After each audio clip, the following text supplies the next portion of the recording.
ever thought about what art was like hundreds of years ago?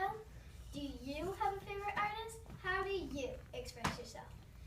Well, since the dawn of time, people have been expressing themselves through art. Even people who lived in caves have done art.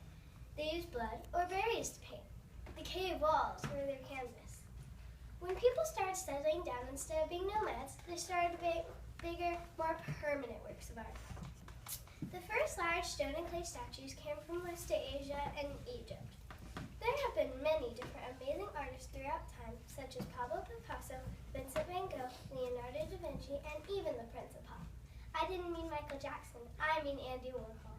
These are among my favorite artists. Leonardo da Vinci was one of the most famous artists in the world. He lived in a time called the Renaissance. That means everyone is interested in doing art and great things. That means Da Vinci was very good at doing many things. He was a scientist, an inventor, an architect, a musician, a sculptor, a mathematician, and also a fantastic artist. A real Renaissance man is what I would call him. That is 7 jobs.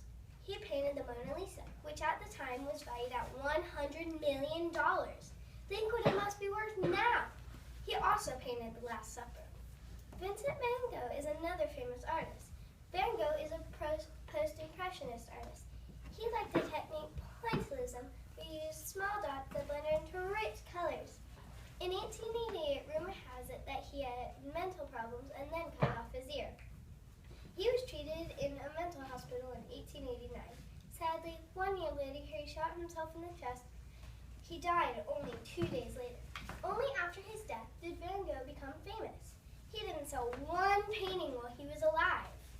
Art is also useful to express feelings, problems, ideas, and more. For example, when I look at Starry Night, I think the artist is sad. But when my teacher looks at Starry Night, she sees a happy trip to France. That is why I love art. People get different emotions and ideas from art.